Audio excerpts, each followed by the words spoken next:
Chapter 947. Li Wangyou's busyness, however, left everyone puzzled. No one knew what he was trying to do. It wasn't until Li Wangyou bent down to pick up the copper coin and casually tossed it to the ground that everyone was shocked to discover that the two hemispheres hadn't split apart. It was as if they were a complete copper ball. No matter how Li Wangyou kicked and rolled, the copper ball did not crack. Ziyu, what kind of magic trick are you playing? Why did the two hemispheres merge into one? Qing Yaojin asked loudly. Li Wangyou was waiting for someone to ask. He nodded at Qing Yaojin with satisfaction and explained, Your Majesty, everyone, after all the water in the copper ball was extracted, there is no water or air in the copper ball. My master called it vacuum, which is also the void, a space with nothing. Before he could finish his words and explain in detail, he saw a few figures stumbling over. Li, Master Li, is what you said true? Is there a vacuum in the copper bowl? Amitabha, the vacuum that Master Li is talking about, is it the vacuum in the Buddhist sutras? It was the Daoist and Buddhist monks who were agitated by Li Wangyou's words. The word vacuum in the future referred to when the air pressure in the container was lower than atmospheric pressure, and the part that was lower than atmospheric pressure was called vacuum. However, there was a word vacuum in Wuxia since ancient times. It referred to nothingness, which was the nothingness of Taoism. The emptiness of Buddhism was also borrowed from this concept. Buddhism liked to talk about emptiness, while Taoism liked to talk about nothingness. In fact, the original meaning of both was very similar. At this moment, when the Taoist and Buddhist monks heard that Li Wangyou had created a vacuum in the copper ball in front of them, how could they not be agitated? Li Wangyou was also slightly surprised, but he did not bother to correct them. Regardless of whether it was Buddhism or Taoism, excluding the philosophical and spiritual aspects, that vacuum in their sutras referred to nothing. After receiving Li Wangyou's confirmation, the Taoist and Buddhist monks became even more agitated. Eunuch Li, can you create a larger vacuum for us? Is it possible for me to enter and experience cultivation? Amitabha. Benefactor Li, my Buddhist sect also has the same idea. I hope that Benefactor Li can fulfill our wish. If Benefactor Li is willing to lend our Buddhist sect a hand, Buddhist sect will do everything we can to repay benefactor's kindness. Li Wangyou was dumbfounded when he heard the words of the few high monks. To cultivate in a vacuum environment. This was crazy. In later years, there were movies that depicted people suddenly entering a vacuum environment. Due to the pressure, they would expand and then explode. This was actually incorrect. Entering a vacuum state, the blood in the human body would rapidly boil, and the surface of the body would expand. 10 seconds later, the oxygen absorbed by the lungs would be transported to the brain through the circulatory system.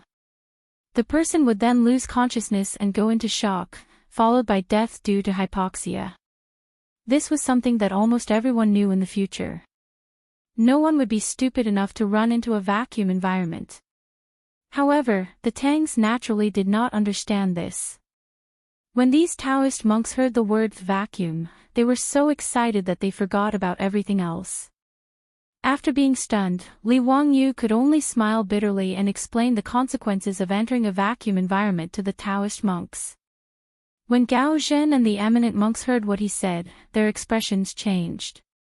They were skeptical, but they could only give up the idea of suicide for the time being. Li Wangyou then continued to explain to Pai Lupi and the others, why do the two hemispheres merge into one? The reason is very simple. After the air in the copper ball is sucked away, the pressure from the outside world is like a pair of invisible hands, pressing down on the copper ball tightly. Therefore, without enough power, it is impossible to separate it. After he finished speaking, Pai Lupi and the other officials could not wait to surround the copper ball and observe it closely. Damn it, the two hemispheres really did merge into one. If this old man hadn't carefully inspected the two hemispheres, I really would have thought that there was some sort of mechanism. Qing Yaojin tugged at the copper ball a few times, but there was no sign of it separating. Tai Chongqing, Wang Ying, Hou Junji, and the others also began to examine the copper ball. The fact that the two hemispheres had formed a complete copper ball was already beyond everyone's expectations. There was no mechanism, no glue, and so on. How did the two copper hemispheres fit together so tightly?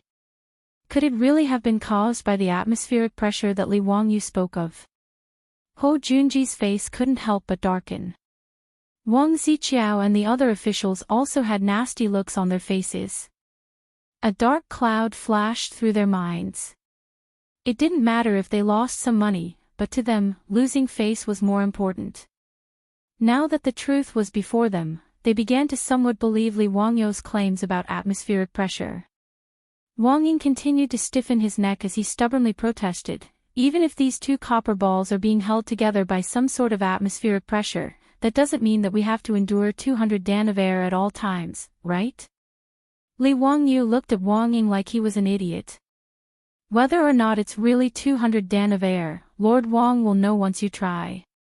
You can try and see if you can separate the copper balls.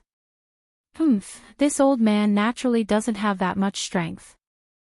Qing Yaojin, Yuqi Jingde, and the other generals immediately stepped forward, each of them grabbing one end of the copper ball and pulling it apart. But no matter how courageous they were, they could not move the copper ball in the slightest. The officials began to step forward to try and pull the copper ball apart. Even Pai Lupi excitedly went forward to try. Li Wangyu smiled but didn't say anything. Even Ma Zhou, Yan Liben, and the others had smiles in their eyes. The hemispherical experiment was naturally not the first time today. After successfully building the piston vacuum pump, Li Wangyu and a group of disciples had personally experimented with it. Otherwise, he would not have dared to conduct this experiment in front of everyone. If there was a problem, it would be a big joke. Ma Zhou, Yan Liben, and the other disciples had already learned about atmospheric pressure from Li Wangyu. They had also personally conducted hemispherical experiments, so they naturally knew how much force was needed to pull apart the copper ball that had its air sucked away. After everyone had tried, Li Wangyu ordered Niu Wu to bring over the horses that had been prepared. Zio, what do you mean by this? Pai Lupi asked in confusion. Your Majesty, there is atmospheric pressure, and it's very powerful. It's not something that can be moved by human strength. Therefore, in order to let Your Majesty and the other officials feel more directly how great the pressure is, I ordered people to prepare horses. I'm going to use the horses to pull this copper ball and test how great the atmospheric pressure is. Pai Lupi roughly understood Li Wangyu's meaning and nodded with interest. Good, then Zio, quickly begin. While waiting for the drivers to prepare the horses and secure the ropes to the copper ball, Li Wangyu's eyes turned and he smiled as he moved closer to Pai Lupi. He whispered, Uncle, do you think this horse can pull this copper ball apart? Why don't we make a bet? Chapter 948. When Pai Lupi heard this, he was slightly stunned. Then, as quick as lightning, he reached out his hand and hit Li Wangyu's head. Ouch! Li Wangyu didn't expect that Pai Lupi would hit him. Caught off guard, his head exploded and he howled miserably. What bet? You're so young and you don't learn good things. You want to bet with people all day long. Where is your decency? Pai Lupi glanced at Li Wangyu and reprimanded him unceremoniously. Li Wangyu was speechless, but he couldn't say anything. When he was about to retreat, he heard Pai Lupi turn his head and say to Fang Xianling, Master Fang, do you think the horse can pull this copper ball? Why don't you and I make a bet? Pai Lupi's words suddenly struck Li Wangyu like lightning. Fuck, Pai Lupi, where's your integrity? You just reprimanded me so grandly, and now you want to make a bet with Fang Xianling? Do you have any shame? He completely forgot that he wanted to make a bet with Pai Lupi, but he didn't have any good intentions. He clearly wanted to take advantage of Pai Lupi. Pai Lupi wasn't a fool. How could he let him do as he wished? The two ends of the copper ball were quickly fixed to the horse. Under everyone's gaze, the driver whipped the horse and urged the horse to start exerting force. On both sides of the copper ball, there was a strong horse. Under the driver's control, the horse immediately exerted force forward. The rope was quickly stretched straight, and the copper ball was pulled into the air. But no matter how hard the two horses exerted force, and even the grass under the horses' hooves was trampled into the air, the copper ball didn't move. This scene caused everyone's jaws to drop. Previously, Qin Yaojin, Yuqi Jingde, and the others couldn't pull the copper ball open, which was already a bit surprising. But they didn't expect that even the two horses couldn't pull it open. Even if Qin Yaojin and Yuqi Jingde were famous generals, courageous and powerful, how could they compete with horses in terms of strength? Later generations often said the word horsepower. Of course, the horsepower in the future referred to the power of the horse, not the strength of the horse. However, Li Wangyu had also seen a video of someone competing with a horse in a tug-of-war. 18 strong adult men were competing with a Belgian horse, but they were unable to fight back at all and were easily dragged away by the Belgian horse. Although the horse Li Wangyu found was not as strong as the Belgian horse, its strength was at least equivalent to 6 or 7 adult men. Ho Junji and the others grimaced even more when they saw that the two horses were unable to move the copper ball. The onlookers discussed animatedly, feeling that the scene in front of them was unbelievable. Li Wangyu satisfyingly called the coachman to stop. He then snapped his finger, signaling Miao Wu to bring 2 more horses over. For horses were naturally unable to move the copper ball, but the eyes of Pai Lupi and the others were about to pop out of their sockets. When the number of horses increased to 8 and there was still no reaction, they even began to suspect that Li Wangyu had switched out the copper ball with the one that had given up hope. Under the urging of the coachman, the horses pulling the copper ball began to gasp for breath, their bodies drenched in sweat. By the time Li Wangyu had the horses and coachman stop to drink water and rest, everyone was already numb to the situation. Zio, tell us the truth. Did you really not tamper with the copper ball? Pai Lupi also began to suspect that the copper ball had been switched out. He called Li Wangyu to his side and softly asked. Li Wangyu chuckled and replied, "Uncle, calm down. This copper ball will definitely be separated. I said before that the atmospheric pressure is very great, but it also has its limits. As long as we continue to increase the number of horses, we will be able to pull it apart. This is the knowledge of atmospheric pressure that Master imparted to me." Pai Lupi sighed in amazement. Wonderful, it's really wonderful. It's worthy of being the knowledge imparted by Ancestor. Zio, what other knowledge did Ancestor impart to you? Is there anything that is beneficial to the Tang dynasty? Li Wangyu was speechless. Pai Lupi was actually so utilitarian. Uncle, these knowledge are all beneficial to the Tang dynasty. Why do you think that the knowledge imparted to you by Master is useless? Pai Lupi hurriedly explained in a low voice, "No, that's not what I mean. What I mean is, did Master impart to you knowledge that can immediately be used by the Tang dynasty like the 4-wheeled carriage, water wheel, horseshoe, and steel crossbow?" Li Wangyu smiled and said, "Uncle, in fact, even if I don't say it, you should be able to guess that the 4-wheeled carriage and water wheel were all imparted to me by Master." Pai Lupi heard this and suddenly clapped his hands. "Sure enough, when I heard you admit that Ancestor is your master a few days ago, I vaguely guessed this matter. Ha, for the old Ancestor to take you as a disciple is your good fortune, Zio, our good fortune, and the good fortune of my great Tang." Before the hemispherical experiment was completed, Pai Lupi was already convinced that Li Wangyu was Ancestor's direct disciple. "Uncle, you flatter me." Li Wangyu was secretly happy that he could fool Pai Lupi. He quickly controlled his expression to avoid laughing out loud. After the driver and the horses rested, the experiment continued again.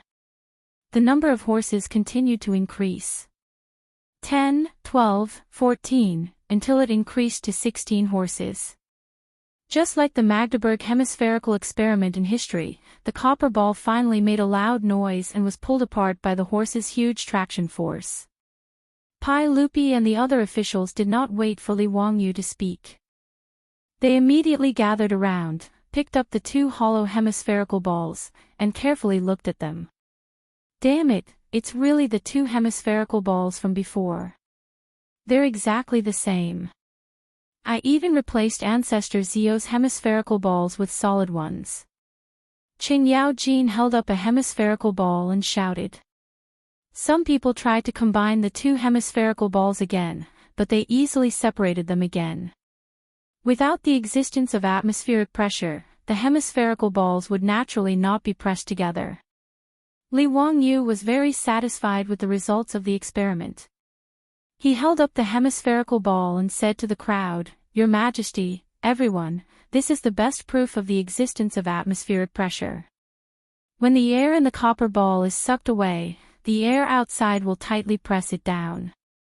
If we didn't have atmospheric pressure in our bodies, we would have already been crushed to death by the air." In the face of this ironclad truth, no one doubted Li Wangyu's words anymore. There were even quite a few people who fearfully reached out to touch the air above their heads as if worried that one day, they would be crushed to death by the air descending from the heavens. Pai Lupi, on the other hand, was very interested. Under Li Wangyu's guidance, he repeated the hemispherical experiment. No one had any more doubts about this result. Qing Yaojin and the other profligate scions gave lewd smiles at this result. They had won 10,000 horses and several dozen beautiful maids for no reason, so they were naturally happy. As for Ho Junji and the others, their faces were ashen as they silently turned to leave. Just as Li Wangyu was about to say something, a few figures flashed out from the crowd and knelt down in front of him without saying a word. Disciple pays respects to Grandmaster. Chapter 949. Li Wangyu was so scared that his whole body trembled and he almost lifted his foot to kick them. Fortunately, he reacted in time. These people who were kneeling in front of him were none other than the Taoist Gaozhen. "Gaozhen, what do you mean by this?" "Honorable Grandmaster, we disciples were blind before and offended Grandmaster. Please punish us, Grandmaster. We only want to cultivate with you. Please take pity on us and help us to pursue the heaven's way." Li Wangyu finally understood what had happened. It turned out that these Taoist Gaozhen also believed his nonsense and confirmed that he was the personal disciple of the Taoist ancestor in the world. If not, who could know these secrets that the world did not know? In the eyes of these Gaozhen and eminent monks, except for the gods and Buddhas in the sky, who could know the secret that everyone was carrying 200 stones of air? Fortunately, those eminent monks were all Buddhist disciples. Otherwise, they might have to kneel in front of Li Wangyu at this moment. After figuring out the purpose of these white-bearded Gaozhen, Li Wangyu did not know whether to laugh or cry. His so-called identity as the disciple of the Taoist ancestor was just a boast. He did not expect that he was so powerful that these famous Gaozhen in Chang'an City wanted to cultivate with him. Cultivate your ass.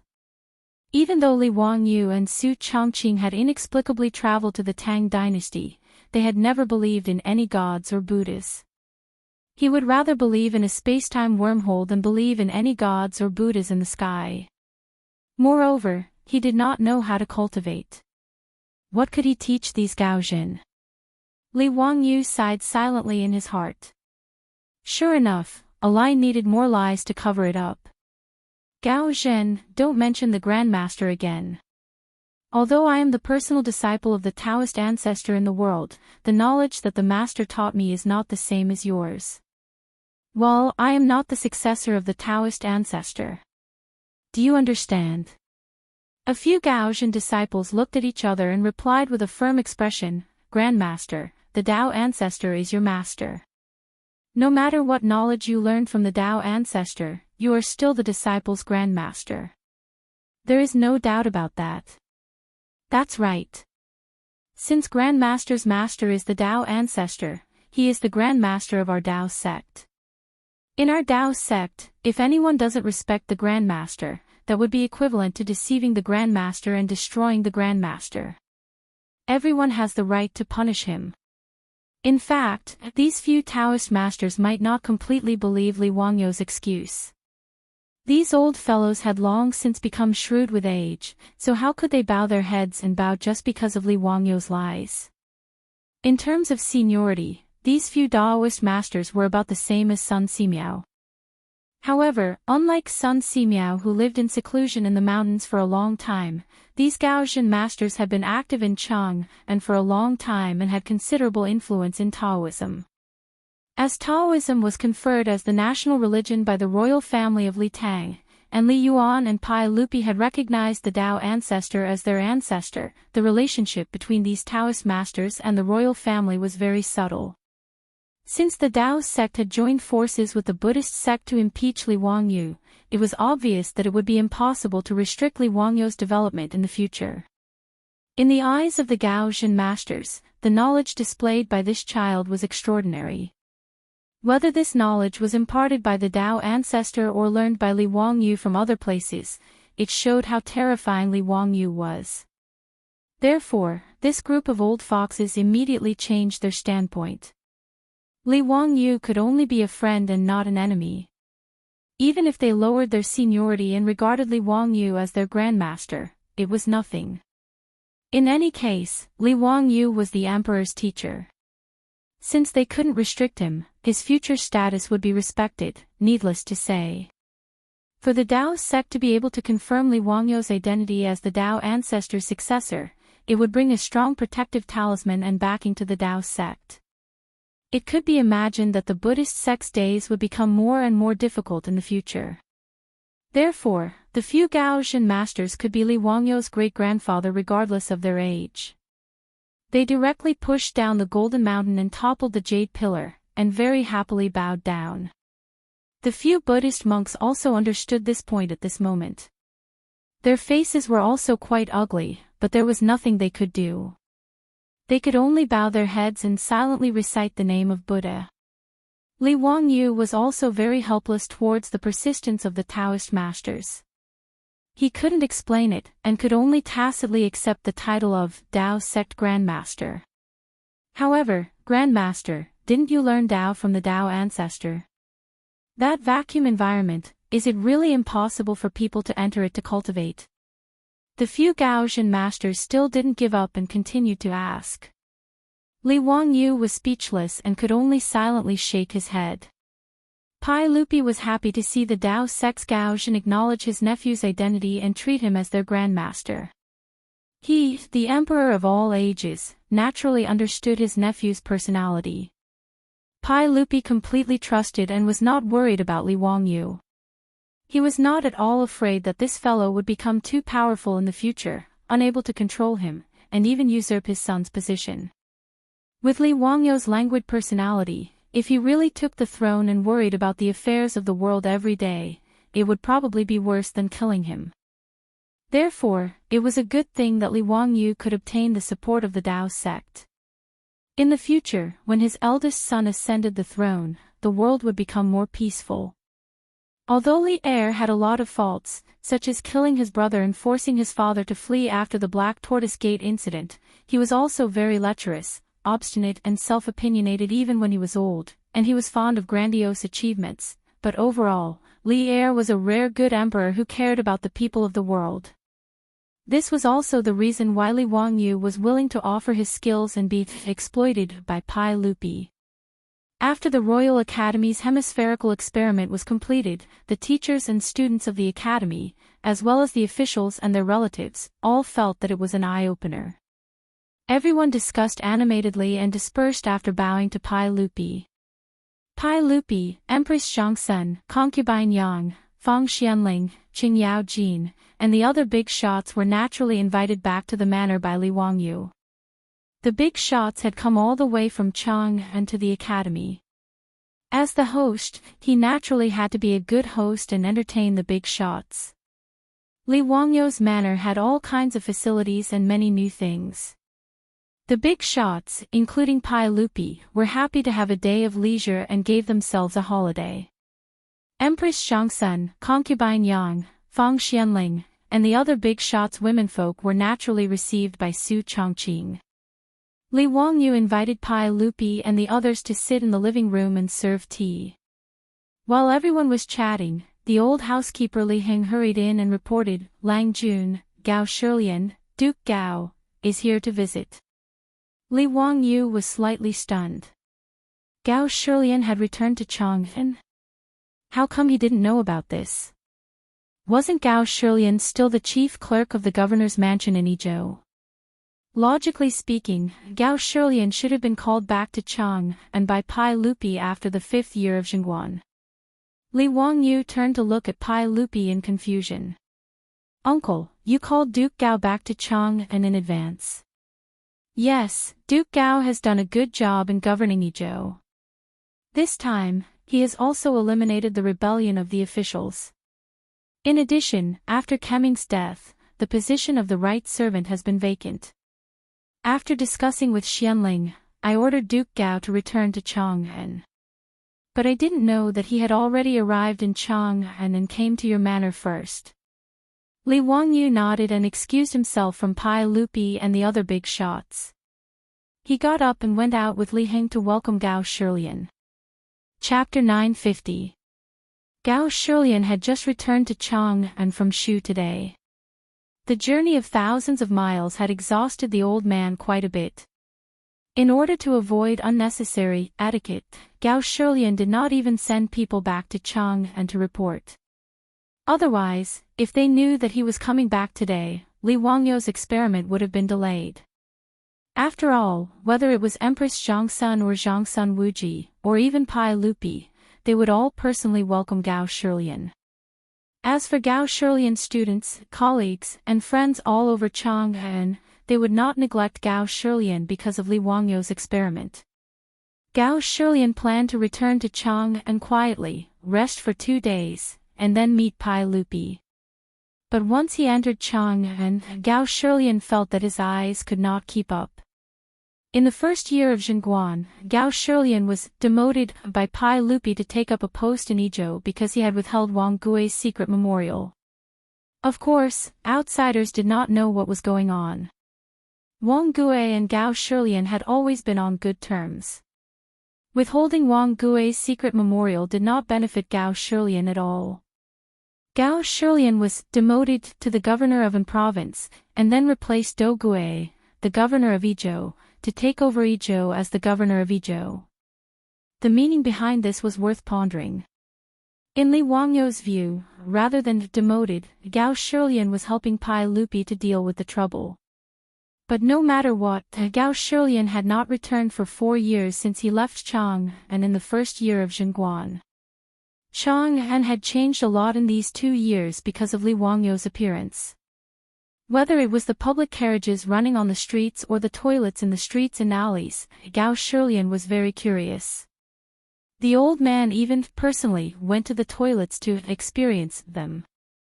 As for the other new things, the old man was even more dazzled and unable to take them all in. In fact, he had heard of many of these things in the imperial court gazettes. However, seeing once was better than hearing 100 times. How could the contents of the court bulletin be as impactful as witnessing it with one's own eyes? When Gao Shilian learned that Li Wangyu was going to do some kind of experiment at the Royal Academy of the Tang dynasty today, and that Pai Lupi and all the officials had gone to the academy to watch, the old man was also interested. Ignoring the fatigue from the journey, he immediately led his servants and rode to Dingzhou village in Wuxia County. After Gao Shilian urged his horse onto the famous, prodigal road, he was once again stunned. How could he have thought that there was actually someone who used mirage mud to pave a road? The production of mirage mud was still not high. At least, mirage mud hadn't appeared in the Yi province yet. Therefore, Gao Shilian had only heard of its existence, but had never seen it with his own eyes. The cement road from Dingzhou village to Wuxia, which Li Wangyu had spent a lot of money to build, shocked the old man quite a bit. The road was as smooth as a stone slab. In the eyes of the Tang people, it was a wonder of the world. Gao Shilian jumped off his horse and squatted down to study the cement road for a long time. Many passers-by covered their mouths and snickered. Their eyes were full of pride as if they were looking at a country bumpkin. After all, people like Gao Shilian who came to Chang and for the first time and saw the cement road for the first time had the same reaction. The people of Wuxia County were already used to it, but they couldn't help but reveal a trace of pride. After all, this was the only mirage mud road in the world. However, as Qing Yaojin and other big shots opened mines in Wuxia County, the production of lime increased, and the price of the mirage mud produced by the Ministry of Works gradually fell. Pai Lupi had now begun to discuss with Fang Xianling and the others to replace the main streets in Chang and with mirage mud roads.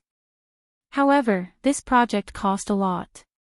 Even though the price of cement had fallen a lot, the budget given by the Ministry of Works was still an astronomical figure in the eyes of Pai Lupi and the big shots in the imperial court. Therefore, the paving of roads in Chang and was still in the planning stage. It was unknown how long it would take to start. Because of this delay, when Gao Shilian arrived at the Royal Academy of the Tang dynasty, he was still a step late. The hemispherical experiment of the academy had ended, and the officials had left. Gao Shilian didn't get angry that he didn't come. Instead, he looked around the Noda Academy in high spirits. After knowing that Pai Lupi and the others had been invited to the mansion by Li Wangyu, Gao Shilian didn't refuse and took the initiative to visit Lai Hot. Li Wangyu invited Gao Shilian into the living room and greeted Pai Lupi. After greeting each other, they sat down again. It was the first time Gao Shilian came to Li Wangyu's mansion, and he was curious about everything. After all, Li Wangyu's mansion was very different from the traditional mansions of the Tang dynasty. Just the sofa he was sitting on made the old man very uncomfortable. The Tangs were used to sitting on their knees, and this soft and elastic sofa was very uncomfortable for Gao Shilian. But the old man had to admit that sitting on the sofa was very comfortable. Zio, when I came back to Chang and today, I realized that I underestimated you in Izhou. If I knew that you were so capable, I would have let you stay in Izhou for a few more days to help me. Ha, Mr. Gao, you flatter me. Pai Lupi smiled and said, Uncle, you haven't been in Chang and for a long time. I'm afraid you don't know how capable Zio is, but he's even more capable of causing trouble. I have a headache because of him. In private, Pai Lupi also called Gao Shilian uncle, like his wife, Empress Xianxia. His words made Qing Yaojin, Fang Xianling, Zhangsun Wuji, and the others laugh. Li Wangyu could only touch his nose awkwardly and complain in his heart. But the world was big, and Pai Lupi was the most important. He could only endure his ridicule. When Empress Xianxia heard that her uncle had come to visit, she led a group of noblewomen and Su Chongqing to rush over. When she saw Gao Shilian, she burst into tears. Zhangsun Wuji and Empress Xianxia were both brought up by their uncle, Gao Shilian. Naturally, their relationship with Gao Shilian was deep. Even though Empress Xianxia was a mother of 4, she was still like a little girl in front of Gao Shilian. After Gao Shilian comforted her for a while, Empress Xianxia stopped crying, but she still glared at her husband angrily. Naturally, she blamed him for sending her uncle to Izhou, a place so far away that she could not see him for 4 whole years. Pai Lupi was a little scared by his wife's resentful eyes, and he quickly changed the topic. Uncle, you haven't tried the food in Zio's house, right? I'm afraid you don't know that now everyone in Chang knows that the food in Zio's house is the best in Chang and even my palace is not as good as it. Today, we'll eat a big meal and treat it as a welcome dinner for Uncle. Fang Xianling and the others also nodded in agreement. Qing Yaojin, this old guy, shamelessly shouted, Zio, is there any cow in your house that accidentally fell to its death today? You must let Gao Shilian taste the roast beef with potatoes. Li Wangyu, Pai Lupi, Fang Xianling and the others heard this and their faces darkened. Damn, this shameless old hooligan, they couldn't wait to drive him out. How could you have the nerve to say that you want to eat beef so openly? Pai Lupi put on a straight face and pretended not to hear it. He turned his head and talked with Gao Shilian. Li Wangyu silently rolled his eyes and reached out to summon the old housekeeper, Li Heng, to see if there was any cow in the house that accidentally fell to its death. Today, everyone returned to their seats and continued their conversation. However, Gao Shilian's words caused Li Er to fly into a rage. He almost ordered his men to capture Li Wangyu and give him 30 beatings. Chapter 951. If Li Wangyu was beaten up by Pai Lupi, he would not be wronged at all. Who asked him to have such a bad memory at such a young age? Back in Izhou, Li Wangyu had a flash of inspiration and came up with the explosive pack in order to solve the siege. Later, in order to conquer Zhang Fei's camp, which was easy to defend but hard to attack, he came up with the heartless cannon. These two things were naturally extraordinary weapons for the Tang dynasty. Even though Gao Shilian was not a general, he understood the stakes involved. Therefore, not only did Gao Shilian issue a gag order to all the soldiers in Izhou who knew about it. Even in the memorials to the imperial court about the suppression of the rebellion, the explosive pack and the flying thunder cannon were not mentioned at all. The old man naturally did not want to hide it from Pai Lupi and the other officials in the imperial court. He just felt that this was not a trivial matter and could not be easily announced to the public. Therefore, Gao Shilian only ordered Li Wangyu to report this matter in detail to His Majesty after returning to Chang, and let His Majesty and the other officials in the imperial court make appropriate arrangements for the use of these two divine weapons. However, when Li Wangyu arrived at Lizhou, because of Du Ruhui's sudden death, he was in a hurry to return to Chang and for the funeral. He actually completely threw this matter to the back of his mind and completely forgot about it. He didn't even mention it to Li Er. As a result, when Gao Shilian returned to Chang and today, they drank tea and chatted. After a few sentences, they talked about the rebellion of the Izhou officials a few months ago. When Li Er, Qing Yao Jin, and the others heard from Gao Shilian about the sky-shaking thunder and the flying thunder cannon, the two divine weapons, their eyeballs almost fell out of their sockets. Zio, you be ****. Why didn't you mention this important matter to me? If uncle did not mention it, how long did you plan to deceive me? Pai Lupi slapped the sofa's armrest and stared at Li Wangyu angrily. Qing Yao Jin directly bounced up from the sofa. Like capturing an enemy general on the battlefield, he skillfully stretched out his hand and directly grabbed Li Wangyu and put him under his armpit. Son of a bitch, you bastard brat. You're really a troublemaker. Today, I will teach you a lesson on behalf of your parents. This familiar formula made Li Wangyu panic. Oh my God. He had really forgotten about this matter completely. At this time, it was too late to say anything. It was better to quickly admit defeat and beg for mercy to avoid physical pain. Uncle. Uncle Cheng. Let's talk nicely. I was wrong. Everything is my fault. This nephew deserves to die. Uncle Cheng, quickly put this nephew down. This nephew will immediately hand over the sky tremor bomb and flying thunder cannon formulas to uncle. Li Wangyu miserably begged for mercy. Only then did Qing Yao Jin, this old hooligan, put him down. He did not dare to be negligent and quickly explained the ins and outs of the explosives and flying thunder cannon in a few words. The more Pai Lupi listened, the more excited he became. He suddenly stood up. You bastard brat, you actually used such a powerful military weapon to make firecrackers and fireworks. Why didn't you tell me about this before? Of course, Li Wangyu could not tell Pai Lupi that he was not willing to make such a deadly weapon like gunpowder.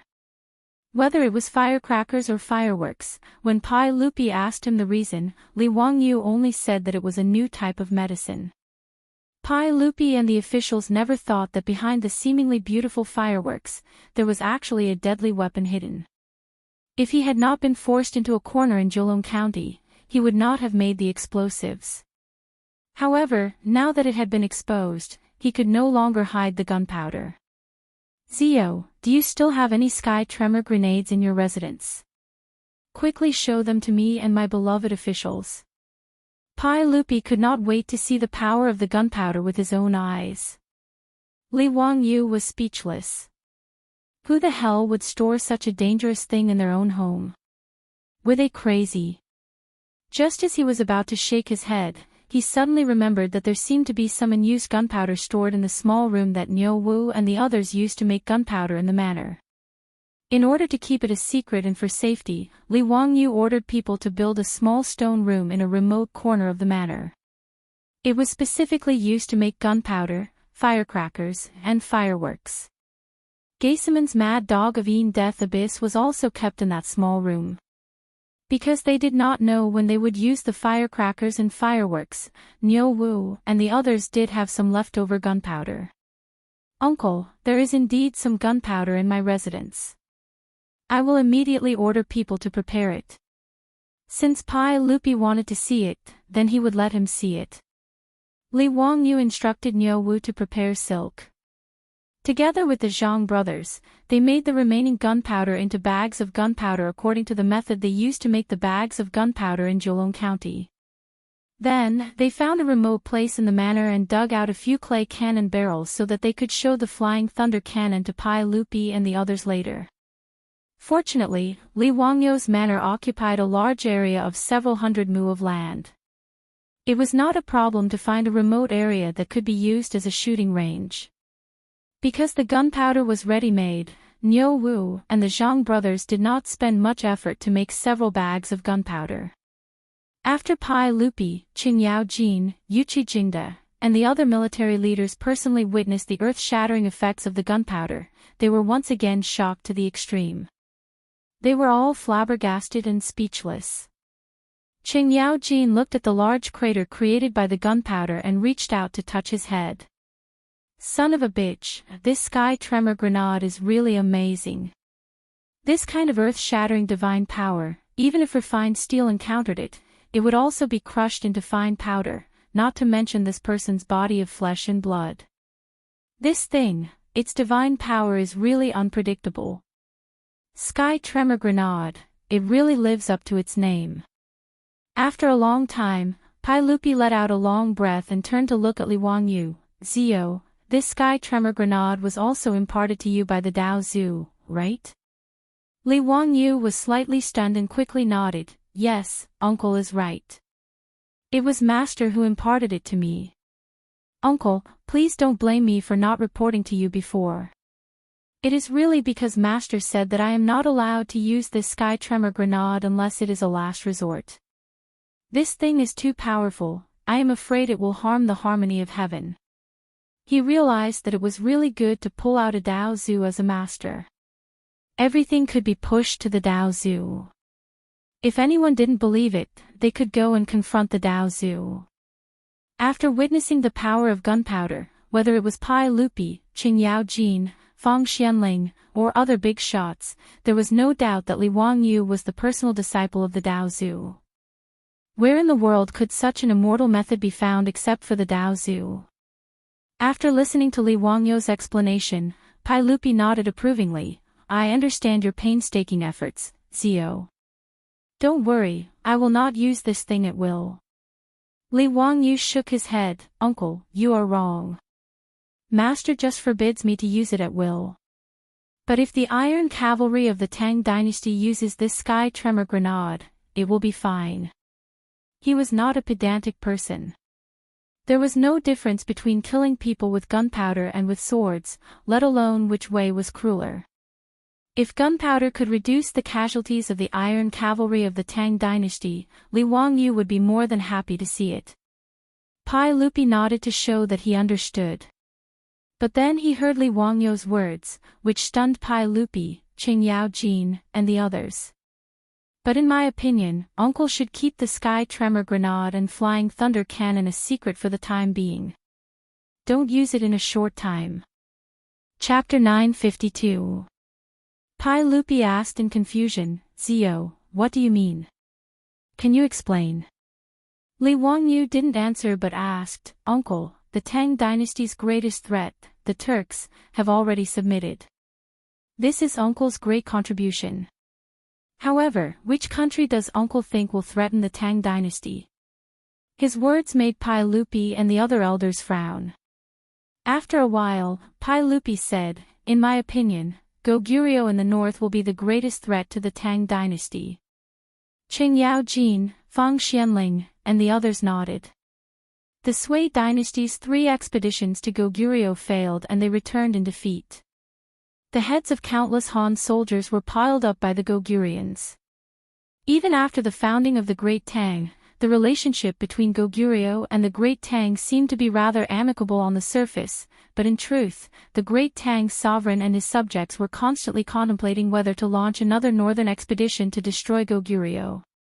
In history, Pai Lupi personally led an expedition to Goguryeo in the 19th year of Zhenguan. After Tang Taizong ascended the throne after the Xuanwu Gate incident, other than personally leading Gao Shilian, Fang Xianling, and the others to the Wei River to negotiate with Shili Khan and sign the Wei River Alliance, the expedition to Goguryeo was the only time he personally led an expedition after ascending the throne. From this, one could see how important Goguryeo was to him. Liaodong was originally China's land, but the Sui dynasty's 4th generation couldn't obtain it. "Today, I'm going to the east to avenge China's descendants and wash away the shame of my father." This was what Tang Taizong said before he personally led the expedition.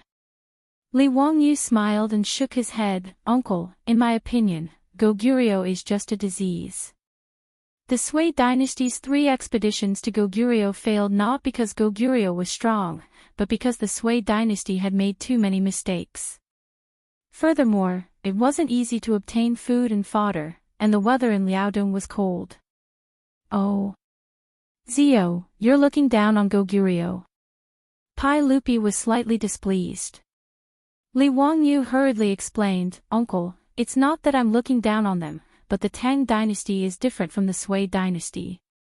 "What's the difference?" "Did Uncle and everyone forget about the 4-wheeled carriages?" Just the 4-wheeled carriages alone can guarantee that the Tang dynasty's cavalry won't have to worry about food.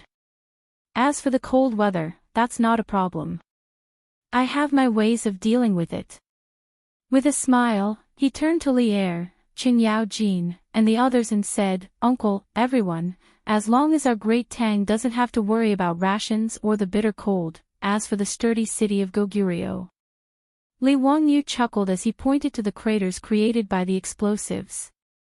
"I don't think that the walls of the Goguryans would be able to withstand the sky tremor grenades." If that was the case, how could Goguryeo possibly stop the Great Tang cavalry? "I don't believe that Goguryeo has the qualifications to be a threat to the Tang dynasty." After he finished speaking, Li Er, Qing Yaojin, and the others were stunned. Li Wangyu's words were something that none of them had considered before. But thinking about it, it did make sense. Wahahaha, Zio's words make sense. With the help of the heaven tremor grenades, Goguryeo is nothing but a chicken. "Your Majesty, if you want to suppress Goguryeo, I, Qing Yaojin, am willing to do so. I'll cut off the head of that dog's-hit Goguryeo king for your Majesty to use as a chamber pot." Pai Lupi didn't know whether to laugh or cry at Qing Yaojin's words. "Scram to the side. What do I need that trash for?" He turned to Li Wangyu and asked, "Zio, is what you said true? Do you really have a way to protect the soldiers from the cold?"